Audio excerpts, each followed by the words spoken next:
And of course, it's my pleasure to be the chair of this webinar. I'm personally eager to hear your presentation that I found very interesting. And I will start briefly for the participant, just with a brief introduction of the two speakers of this session. So we we have this couple of minutes of presentation to let some other participant to get in.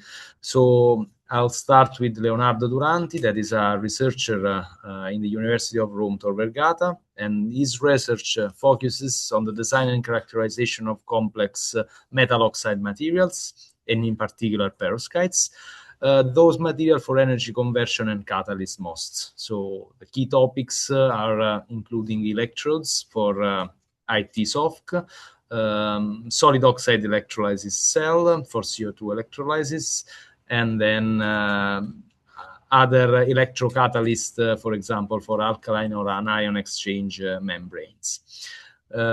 His presentation of today will describe how engineered perovskite oxide electrocatalyst can increase activity and caulking resistance of solid oxide cells. So both reversible, both in fuel cell mode and in electrolyze mode. This including a couple of strategy in terms of dry reforming and indirect internal reforming at intermediate high temperatures. Then the presentation of Professor Umut Adem, that is actually an associate professor in the Izmir Institute of Technology. He is the leader of the electroceramics laboratory. His research particularly is focused on functional electroceramics and related to polymer-based composites. In particular, his study is on lead-free ferroelectric and piezoelectric systems, different kind of electrocaloric materials, and of course, many other scientific interests in multiferroics and magnetoelectric applications. His presentation of today is a review of electrocaloric solid-state cooling, and then he will go deep in presenting barium titanate-based lead-free electroceramics, showing how composition can control and can tune Curie temperatures and trade-off peak, with a final case study on leveraging higher zirconium contents for capacitive energy storage performance. So please, you can start with the presentation. I think that we have all the participants here. Feel free to start your presentation according to the scheduled program. Okay, shall I start? So, yes, please. Everyone is able to see. I am sharing my screen. Okay, so good afternoon, everybody. Thank you, Professor Spiridigliozzi, for your kind introduction. First and foremost, I would like to thank the American Ceramic Society Italian and Turkish chapters to let this webinar happen, and in particular, Professor Mattia Bisuz from University of Trento that gave me the opportunity to take part in this webinar. Before starting, I would like to spend a few words about my university. University of Tor Vergata is the second university in Rome. It is located slightly outside Rome in the southeastern area of Rome. It is surrounded by green fields, and our campus has 6 faculties. They are dislocated in this area. We have 37 PhD programs, 18 departments, and I and my group are working in the sciences building, which has 4 departments. We are working at the Department of Chemical Sciences and Technologies that was recently, 3 years ago, awarded with the Department of Excellence Award for the quality of the produced research. Within the department, my group is the Materials and Devices for Energy group. We deal with the design, synthesis, and testing of materials for energy storage and application purposes, both at room temperature in aqueous solutions and in the high temperature. At the high temperature, the solid oxide division is led by Professor Di Bartolomeo and myself, and our group is called Interdisciplinary Group on Oxides Research.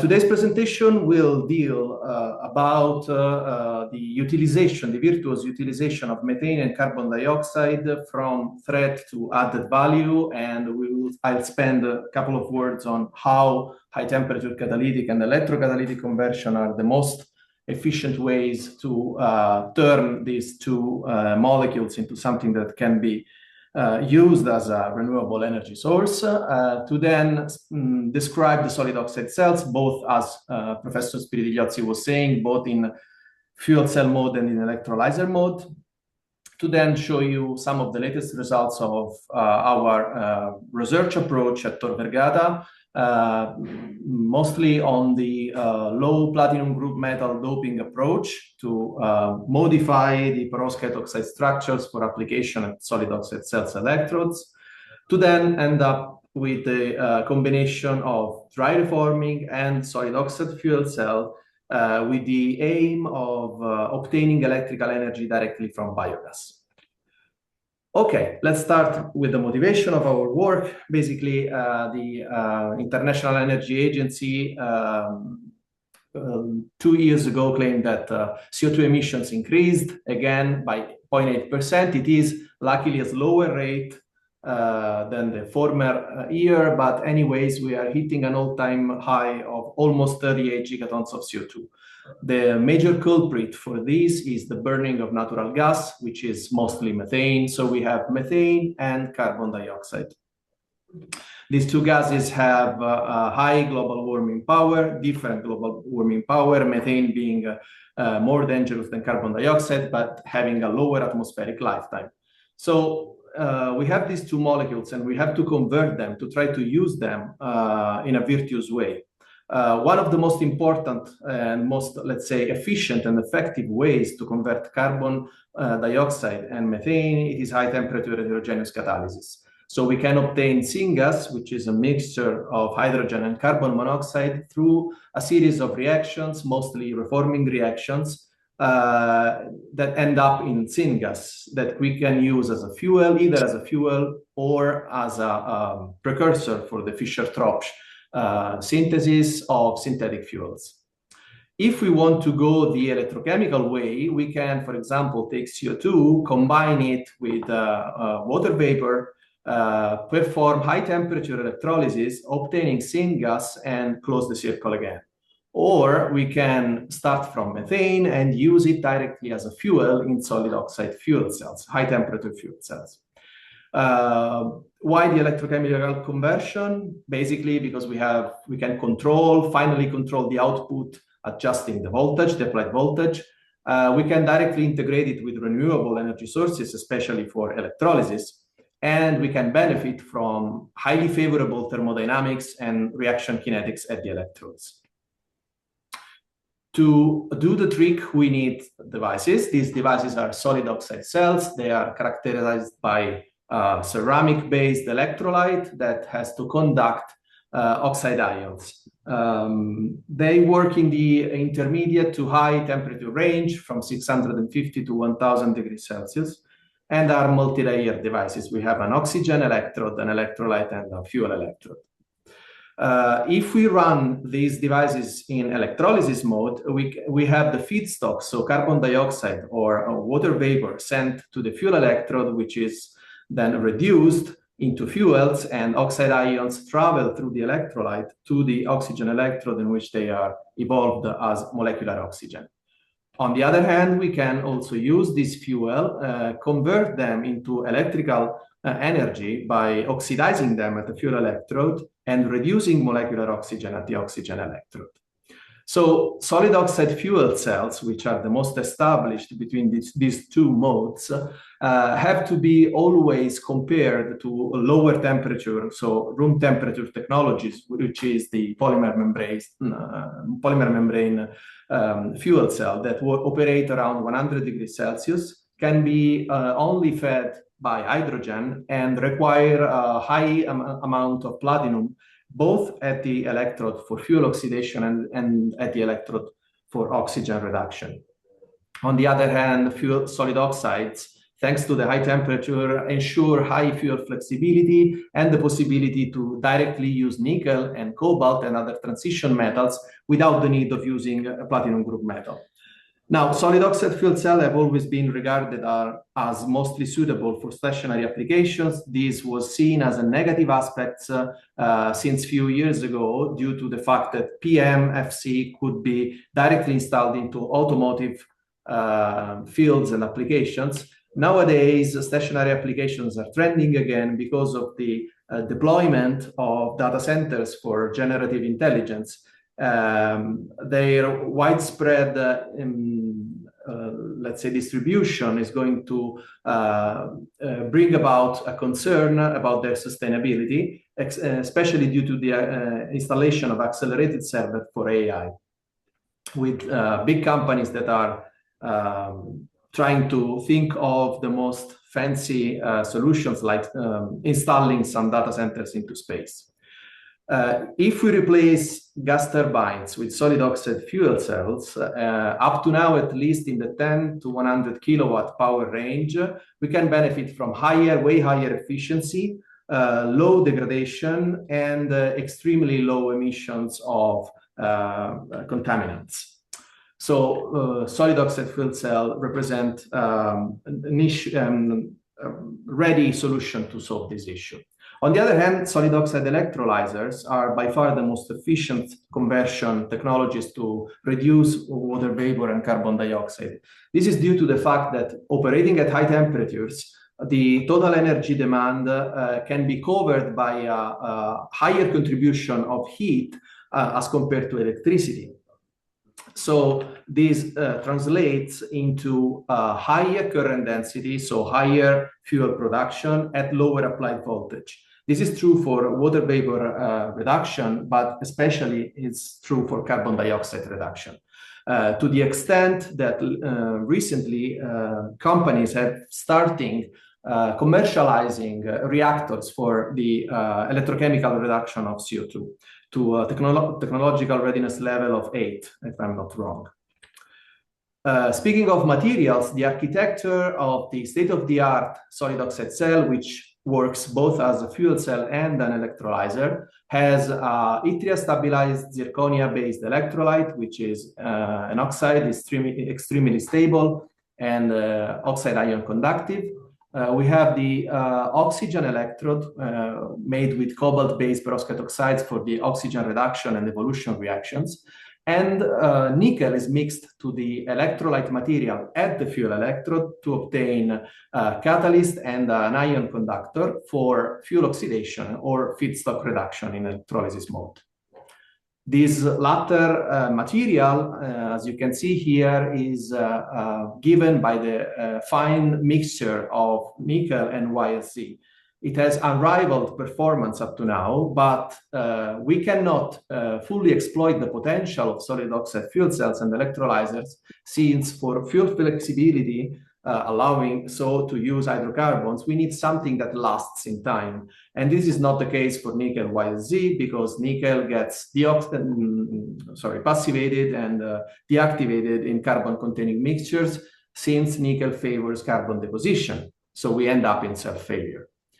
To solve this issue, latest research has been focusing on perovskite oxides, these AbO3 materials, which constitute a playground for material scientists, since it is possible to either dope the A site with an aliovalent alkaline rare earth metal, or the B site, increasing a lot the amount of oxygen vacancies, so fostering mixed ionic and electronic conductivity, and also boosting catalytic activity by properly doping the P site.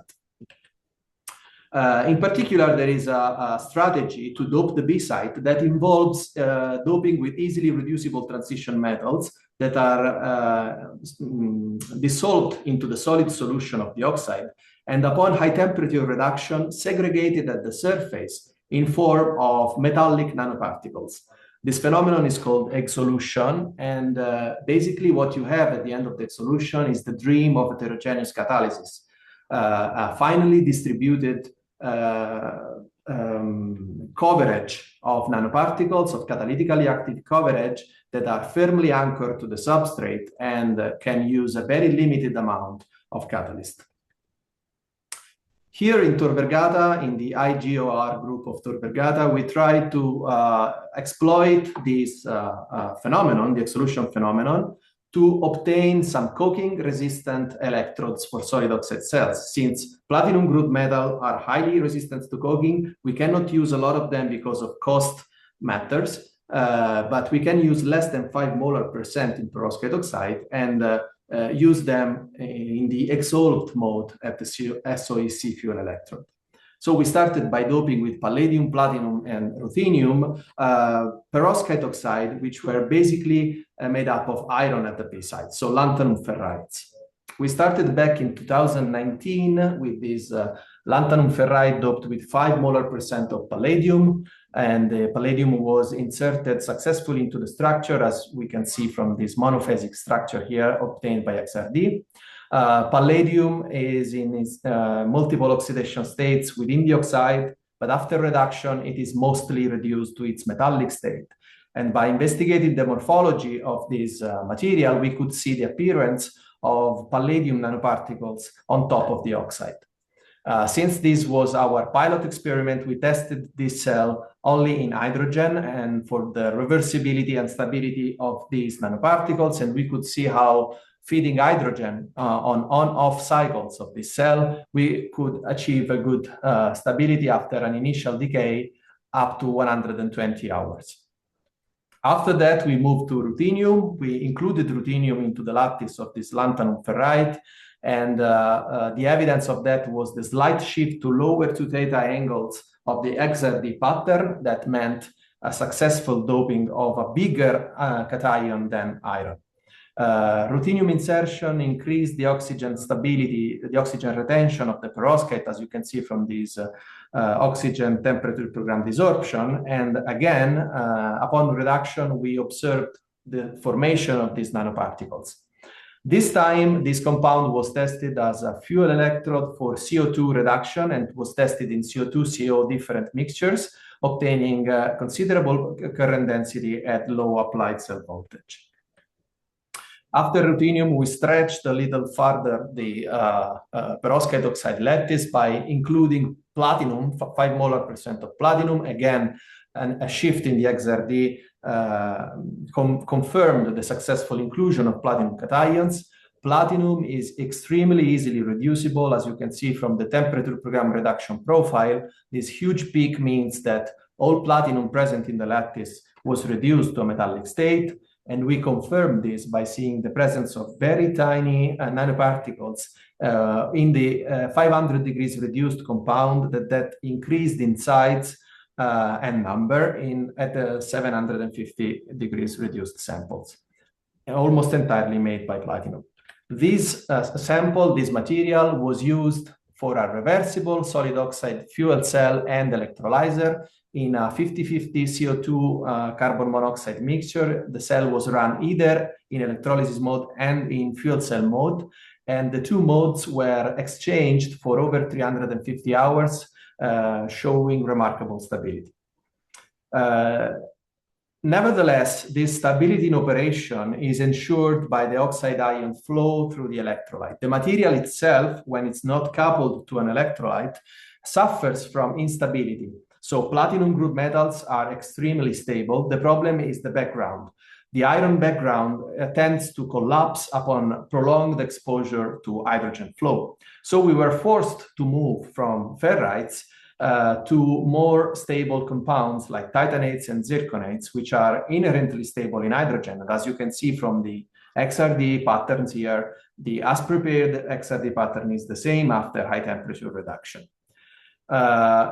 The problem is that they are stable, but that they lack in catalytic activity. So we tried to insert ruthenium either as we did in the iron perovskites, the same with titanium-based perovskites. And we managed to insert 5 molar percent of ruthenium, obtain a uniform and fine distribution of ruthenium nanoparticles, since titanium is not reduced in these conditions, but yet this material was not applied into a final device. So this work is in progress.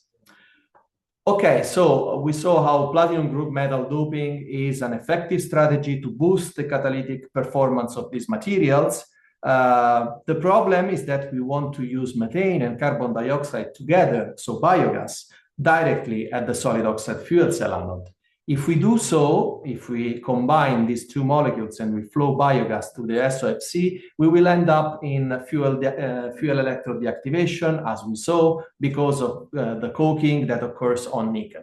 So what we thought of doing is to pre-reform these two gases, obtain syngas, and then feed the solid oxide fuel cell so that biogas is reformed through dry methane reforming. This part of our research was carried out in collaboration with the Enea Research Center here in Italy. So we wanted to develop a dry reforming unit in between the biogas feed and the fuel cell. We used ruthenium up to 3 weight percent supported onto a stable zirconite perovskite oxide. We chose ruthenium because it shares with rhodium the highest activity for DRM. Luckily, it doesn't share the same price. It's way cheaper than rhodium. We obtained the compound through a solution combustion synthesis using ruthenium nitrosyl nitrate, and we didn't see any change in the XRD spectrum, increasing the ruthenium amount from 0.5 to 3 weight percent, just a slight shift of the peaks. After reduction, as you can see, this compound proved to be extremely stable since the same XRD pattern was obtained after reduction. We looked for the presence of metallic ruthenium, and as you can see from the XRD comparison of all the patterns, we were only able to see a slight hump in the highest, in the most doped compound, the 3 weight percent. When we switched to SEM, we had confirm of the presence of nanoparticles on the oxide surface, rare and seldomly appearing in the 0.5 weight percent ruthenium compound, and then they coated completely the oxide in 3 weight percent sample. Thanks to the Enea facility for DRM activity assessment, we tested this compound for dry reforming of methane, obtaining an unexpected result. The amount of ruthenium, the earlier and readier was the conversion of biogas. But this compound was also super stable upon thermal cycles and over time, with the 3 weight percent catalyst showing the highest and better performance. So we picked the 3 weight percent catalyst to build our dry reforming unit. Before doing that, we assessed the stability of this compound after testing. The nanoparticles were still there. No carbon was observed by subjecting this compound at a thermogravimetric analysis in air, and the perovskite oxide phase was retained. So we decided to build this indirect internal reforming unit out of a nickel chromium aluminum foam that was coated with the catalyst, with the ruthenium 3 weight percent calcium zirconate. And we also fabricated a ruthenium-free compound to test, to compare the performance. We used a wash coating process to coat the foam. The foam was inserted into an alumina tube, and on top of the tube, a solid oxide fuel cell was placed. Solid oxide fuel cell made with the materials of the state-of-the-art, but that was made in our lab. This is a couple of SEM pictures of the foam before coating and after coating with the catalyst. So at first, we simulated the test in syngas. So we directly fed the syngas through the dry reforming unit that reached the solid oxide fuel cells, and comparable performance were obtained in simulated syngas. The slight difference is due to the fact that the solid oxide fuel cell used were handmade in our labs. Anyways, when we switched to simulated biogas at 850 degrees Celsius, only the ruthenium-containing reforming unit managed to keep a decently high power density. The other one dropped. So the ruthenium on top of this perovskite, the combination was effective. We checked if the same result was obtained at lower temperatures where the reaction is less favored, and simulating the syngas situation at 750 degrees Celsius, we obtained again more or less the same performance. But when we switched to simulated biogas, only the cell with our final catalyst managed to keep a stable output. Our concern was the coking, of course. So by the end of the analysis, what we did was to look for the presence of carbon onto the spent pre-reformer, and we could not see any presence of excessive carbon other than the signal that was observed due to the presence of the graphite tape used to hold the foams in place. We tried to look closely to for the presence of carbon nanotubes and whiskers, and the only site in which we actually observed some carbon was on the rim of the control foam that got in which the catalytic coating got scraped due to friction while the foam was inserted in the alumina tube, and carbon formed on the nickel exposed coming from the backbone of the foam. So no carbon was observed on our catalyst. So now I am at the end of my presentation. We saw how considerable effort has to be put into looking for alternative fuel electrode materials for solid oxide cells because of their efficiency and their versatility. Here in Tor Vergata, we unraveled a lot the possibility to low dope platinum group metals at the B site of cost-effective perovskite oxides to contrast the coking phenomenon. And also, we can directly use biogas on these cells, provided that we have an efficient and not prone to coking pre-reforming reactor. With that, I have concluded my speech. I would like to thank my group here in Tor Vergata, the Materials and Devices for Energy Group, my collaborators at the Italian National Agency for Sustainable Energy, ENEA, again, the American Ceramic Society chapters of Italy and Turkey, and I would like also to thank you for your kind attention. Thank you very much, Dr. Duranti. And I think we have a couple of minutes for questions from the audience. Is there someone wants to ask something? Okay. Professor Soic has a written question. Yes, please. Okay, please. Well, I'm just reading his. He has a message written, so I can read his text. In the chat? In the chat, yeah. Okay. Okay, I'll do it because I saw also a raised hand, but no one spoke. So thank you for the interesting and inspiring presentation. Is there any specific crystal structure type, such as cubic, etc., needed for this novel oxide performance to achieve? And then the second part of the question is, have you checked crystal anisotropy of such novel perovskites, whether the crystallographical orientation affects the soft performance or not? Well, thanks for these very interesting questions. This is actually something that we investigated a lot. We are working with rhombohedral lanthanum ferrites and titanates. What we saw is that the crystal, let's say, crystal system of this perovskite oxide not only changes upon exposure to reducing environment, but also upon doping of the P site element to different extent. For sure, in extremely stable perovskites like titanates and zirconates, the crystal orientation and the system, the obtained structure is of paramount importance. Less important with ferrites, in which we have a complete change of structure, sometimes into also double perovskite like Rotterdam and Popper structures.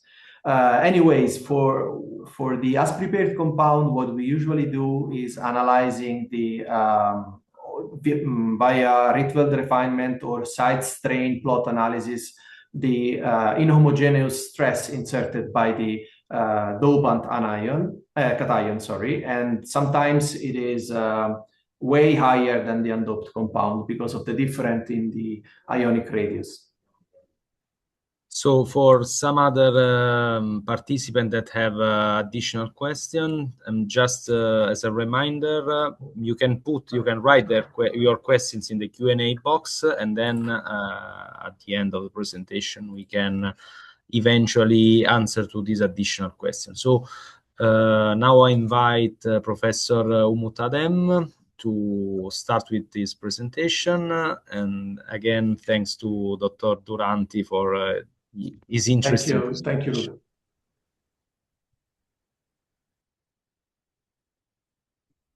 Thank you, Professor Spiridigliozzi, for the introduction. And let me go back.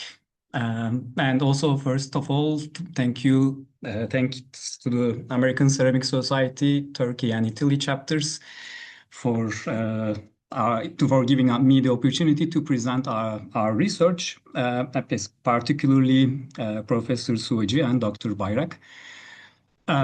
So I will talk about electrocaloric ceramics, but like Leonardo, I would like to start by introducing our university. So this is a photograph of our campus. So we are like 45 kilometers west to west of Izmir, the third biggest city. So we have a very nice campus, which is sometimes difficult to work at, especially during summer, because it is very close to holiday resorts. But we have very pleasant winters. So let me start by an outline. So I will try to introduce first what is the electrocaloric effect and give a couple of examples to electrocaloric ceramics. Then I will go into the types of electric phase transitions and give examples again from prominent ferrectrics, which display first order phase transitions, which is important for obtaining large electrocaloric effect.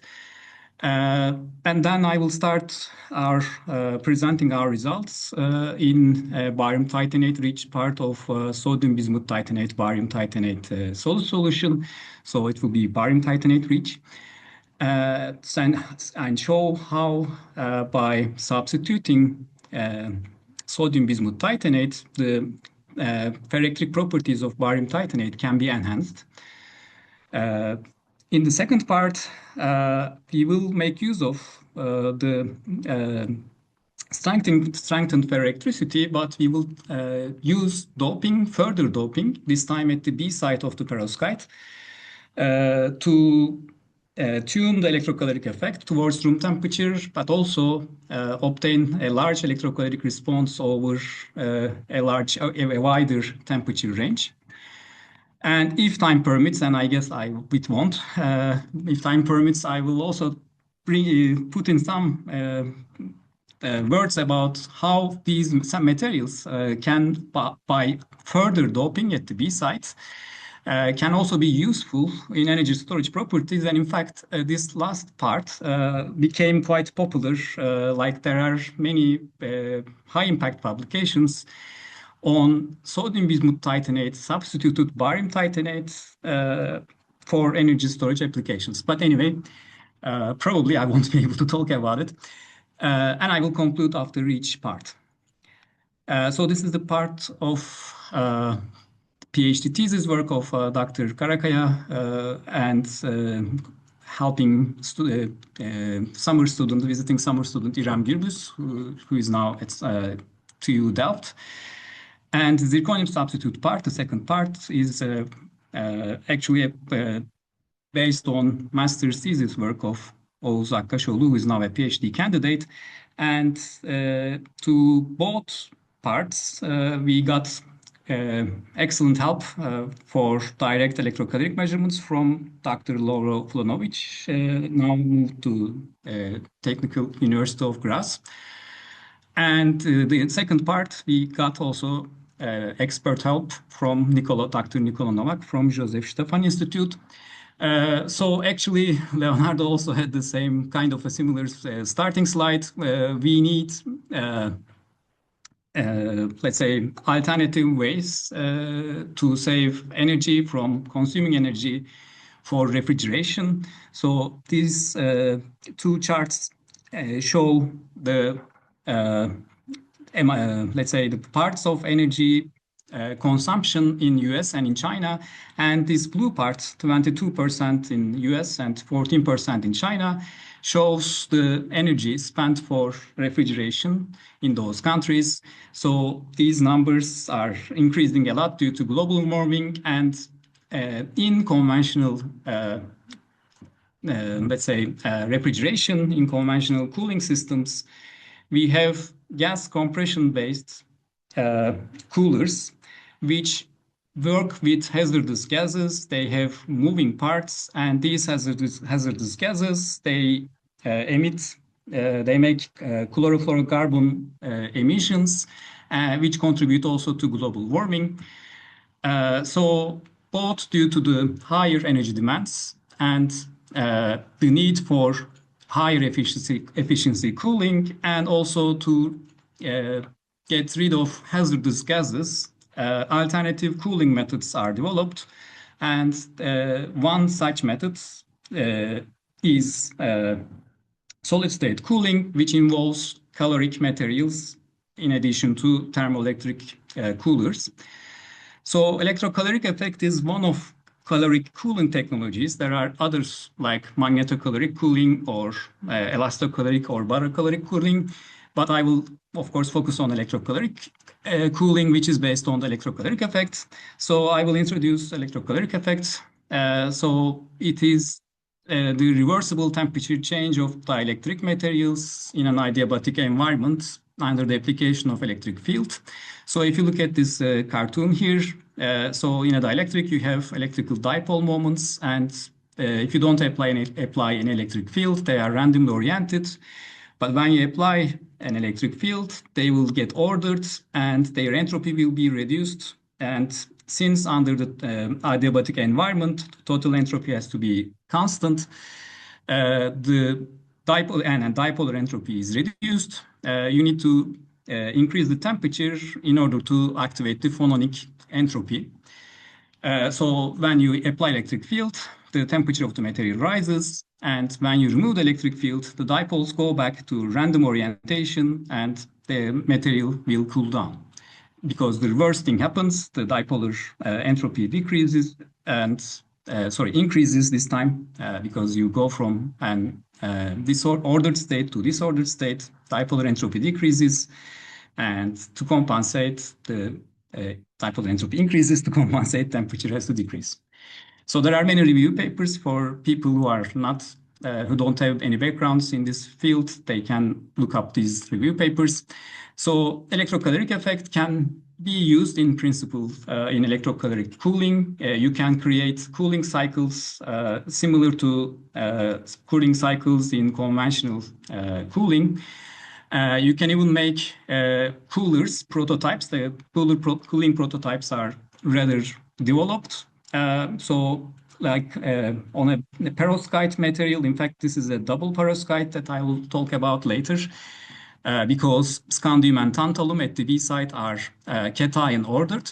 So this lead scandate material, using this material in a multi-layer ceramic capacitor form, 20.9 Kelvin temperature difference was obtained in a regenerator.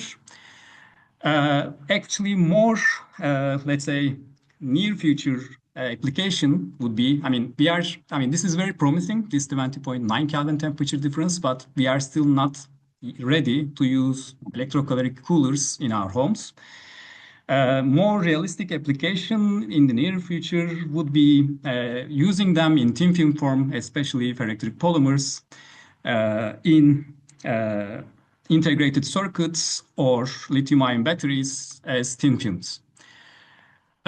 So how do you measure the temperature change when you apply electric field? You can measure either by indirect method or direct method. So in the indirect method, using Maxwell's equations, you can obtain a term, you can obtain an expression where the temperature change in the material upon application of an electric field is proportional to temperature change in the electric polarization of the material with temperature. And also there is a term with specific heat and the density of the material here. So by measuring so-called ferroelectric hysteresis loops where polarization change of the material under applied electric field is measured, and by measuring these loops at different temperatures and by, let's say, taking cuts at constant electric fields, you can obtain this polarization term in this expression and estimate the temperature change. So this is easy and practical, but it's not always very accurate. So normally people are complementing this with direct methods of measuring either the heat by differential scaling calorimetry. So you measure the heat flux under applied electric field, or you can also use a heat flux sensor to do the same thing. Or you can directly measure the temperature by using a thermistor or by using a thermal camera or infrared camera. And recently in scanning thermal microscopy was also employed to measure electrocaloric response of two-dimensional ferroelectrics. So these direct methods obviously are more accurate. So we have this term for the indirect method. We have this term, the change of polarization as a function of temperature. And then this actually makes the link to types of ferroelectric phase transitions, because depending on how fast your polarization changes with temperature, and typically polarization, the material becomes depolarized above a temperature called as Curie temperature. So how fast this depolarization occurs will, of course, determine how large the electrocaloric effect will be based on this Maxwell's equations. So then you can have two types of phase transitions, either a first-order phase transition where polarization changes like this continuously at the phase transition temperature, or you can have a second-order phase transition where polarization changes continuously. So typically, the first-order phase transition leads to a large delta T in a narrow temperature range, whereas a second-order phase transition leads to a lower delta T in a wider temperature change. So there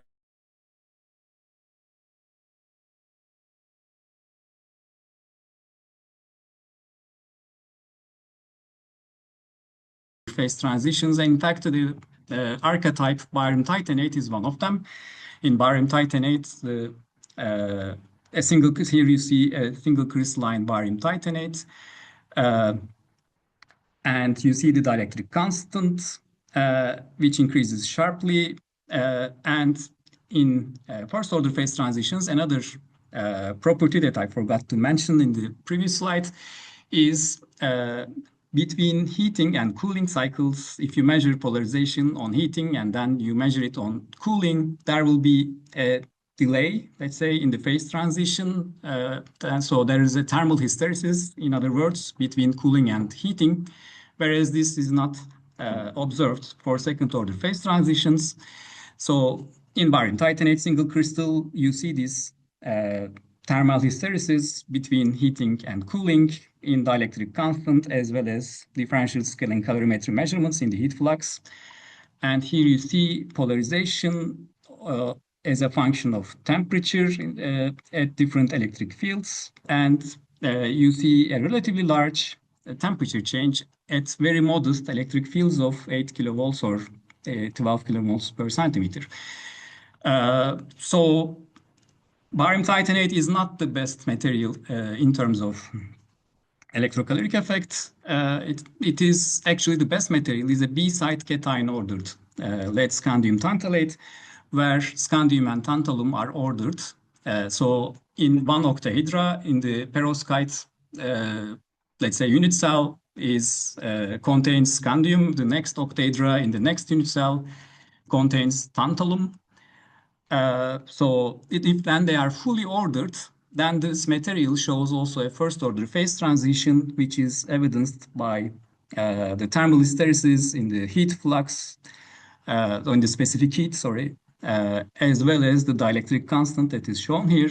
And as a result, you see a quite large adiabatic temperature change in the material under applied electric fields. So this material is, again, shows the best electrocaloric response in bulk ferroelectrics. And it also has a first order phase transition. So looking at these literature examples, we were wondering about some not so much worked substitution of barium titanate. Sodium bismuth titanate itself is also a member of a big family of ferroelectric materials, lead-free ferroelectric materials. Sodium bismuth titanate also has very nice properties, and sodium bismuth titanate rich barium titanate, sodium bismuth titanate. Solid solutions are studied a lot, but barium titanate rich part of this solid solution is not studied much. Only that, I mean, at least for the electrocaloric effect, it was known, however, that it is the sodium bismuth titanate is the only substitution apart from lead, which increases the Curie temperature and tetragonality of barium titanate. So barium titanate has a tetragonal symmetry in the ferroelectric phase, and apart from lead titanate, only sodium bismuth titanate increases this. And this is supposedly related to the lone electron pair of bismuth 3+, which is similar to lead 2+. And in the literature, this was documented. So you see the electric constant of barium titanate, which is increased with increasing sodium bismuth titanate concentration. Actually, this is already an interesting I think, point that the only bismuth substitution which systematically increases TC is sodium bismuth titanate, probably because of A-site contribution to the ferroelectricity. And another interesting point is, despite the randomization of the A-site of perovskite structures due to charge and compositional disorder, ferroelectricity is strengthened, if you want, because the Curie temperature increases by sodium bismuth titanate substitution. Therefore, we would like to, we wanted to see the effect of this strengthened, let's say, ferroelectricity or stabilized ferroelectricity and phase transition character on the electrocaloric effect. So we have also synthesized using solid state synthesis these perovskites. We have also seen the increase in the C/A ratio, which is the tetragonality of the material. You can see that from these peaks also, the ratio of 200 and 002 peaks, that the tetragonality increases.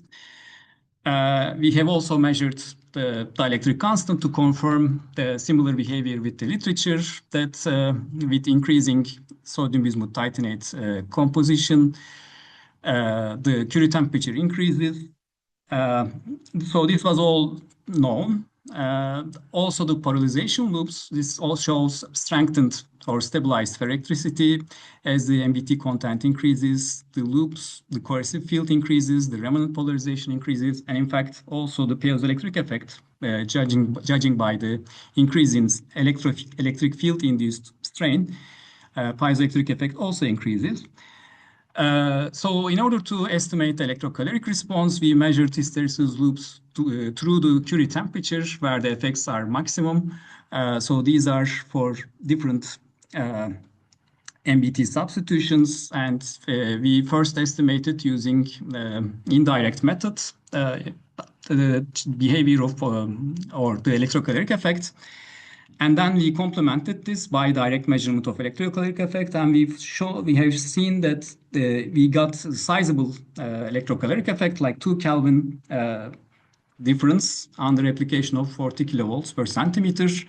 So you see here that the direct and indirect measurements for especially that 20% MBT substitute sample matches quite nicely. Here's a direct measurement result. What you do is you first apply electric field. So the electric field is switched on. The material heats up because dipoles get ordered. Then there's thermal relaxation. And following the thermal relaxation, you remove the electric field. Then the material cools down, and then it relaxes again. So these are the temperature. These are the measurements done close to the Curie temperature. So we by doing some more experiments, for example, we using the differential scanning calorimetry experiments, we see some thermal hysteresis, which increases as the sodium bismuth content in the solid solution increases. Similarly, in the dielectric constant, we see thermal hysteresis between cooling and heating. So these are signs of first order phase transition. And then for the polarization, we looked at the remnant polarization and how sharp it drops at the Curie temperature. And you can see again for the 20 and 30%, the polarization drops more sharply than lower substitutions. And something more interesting happened, like observed, which was the observation of double loops at and above the Curie temperature. So for 20 and 30% substituted samples. So double loops in barium titanate at the Curie temperature is known since early years by after the Merz's paper. So the material by applying electric field at the Curie temperature, the material goes from a paraelectric to ferroelectric phase transition, which causes the double loops. And these double loops only occur if from the phenomenological theory of Devonshire, double loops only occur if the material has a first order phase transition. These are old ferroelectrics literature. It has been observed also in this lead scandium tantalate samples before at the Curie temperature. So again, these were interpreted to be related to the first order phase transition in this material. So judging by these observations, we also concluded that we have a large electrocaloric effect because even despite the substitution by sodium bismuth titanate, we actually stabilized ferroelectricity and first order phase transition character of the material and kept large electrocaloric temperature change. And this is based on the observation of thermal hysteresis, double hysteresis loops, and the change of polarization, sharp drop of polarization at the Curie temperature. So I had a note from the literature about the importance of structure property relationships, but yeah, I'll probably need to skip that because I don't have much time. So in the second part, we started again with this 30% substituted barium titanate because this material has has a first order phase transition and associated with it a very large peak in its electrocaloric response.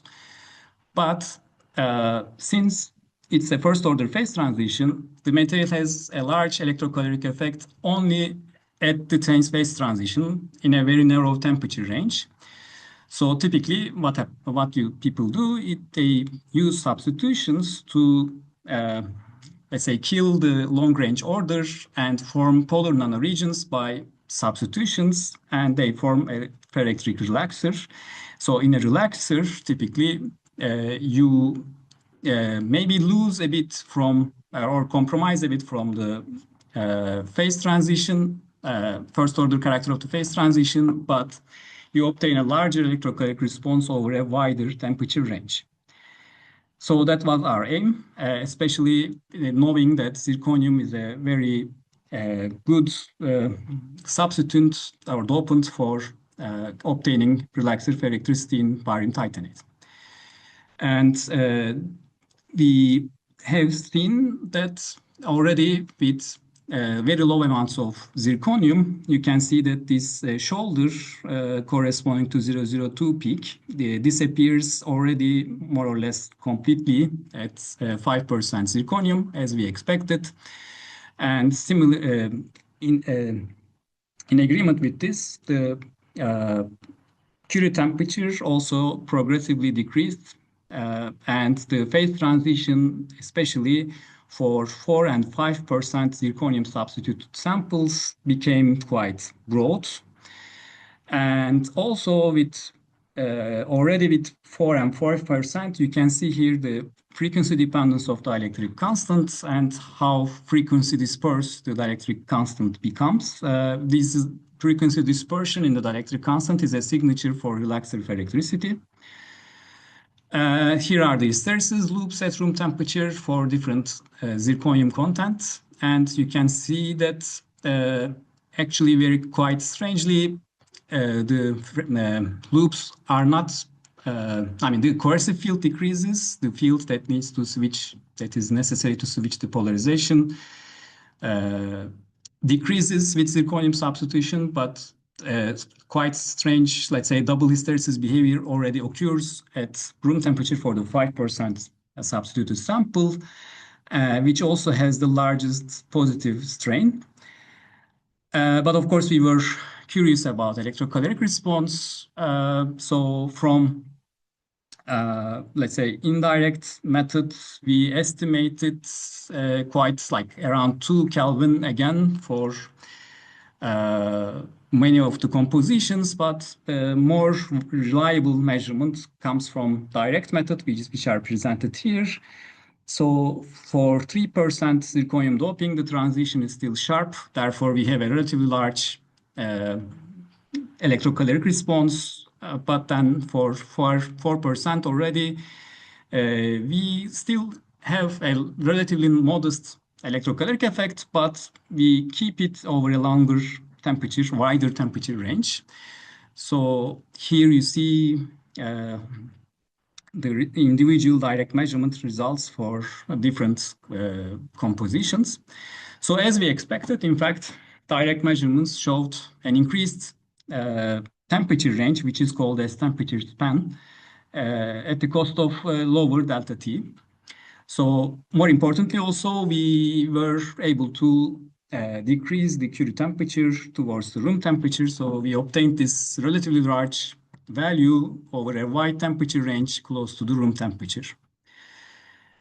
So zirconium doping causes a crossover in ferritic behavior. So relaxer ferricity was already there, actually, apparently in all samples, because there is a law called as Vogel-Fulcher ansatz. So this law, we fitted our dielectric measurements for all compositions to this law. So that means that we have at high temperatures for all compositions a relaxer. But then for high zirconium content, you don't have any peak in the specific heat, which tells you that the material is a relaxer also at low temperatures. However, for no zirconium doping, we have a peak in the specific heat, which shows that the material transforms into some kind of ordered state. So combining this information, we could make a phase diagram where the material behaves quite differently with no zirconium or with zirconium.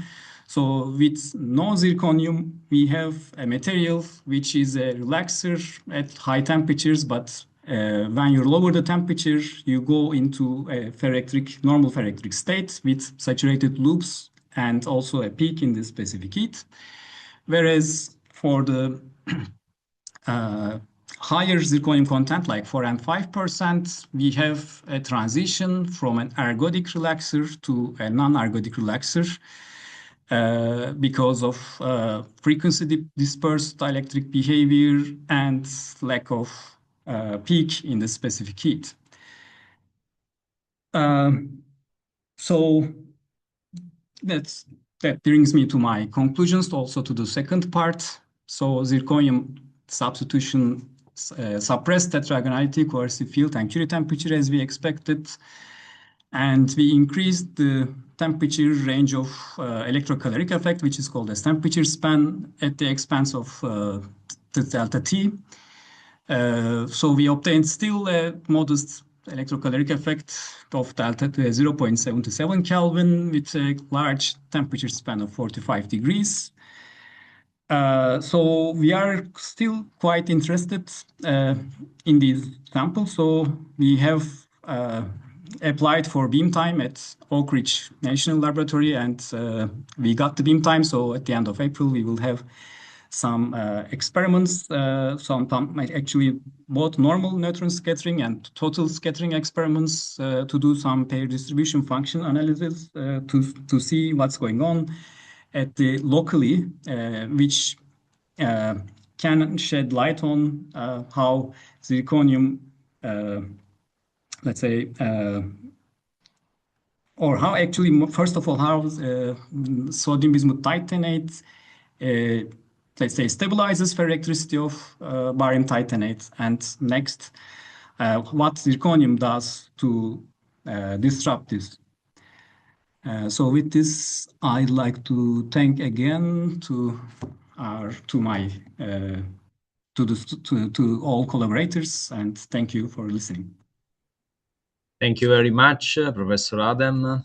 I'm sorry that some results cannot be included due to time reason, but I mean, all the presented results are very interesting. I don't know if someone from the participant has some questions.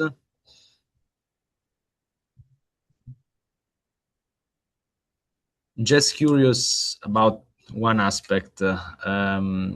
How far do you think your results in your materials are from the commercialization? I mean, from a technology readiness level point of view. Yeah, well, I mean, as I said, the electrocatalytic coolers are at their prototype stage. So to do from that stage to the next level, I think we still have some time. I mean, it's not, I mean, as I said, more realistic applications would be microcoolers in integrated circuits or lithium-ion batteries. That might happen faster than having a electrocatalytic cooler at our homes. So it's still, there is a distance, but still the materials development is there. Also, the developments of prototypes is also there. So it's a matter of integration, let's say. Yeah, kind of. I mean, it will take time. It will take time. Okay, thank you very much.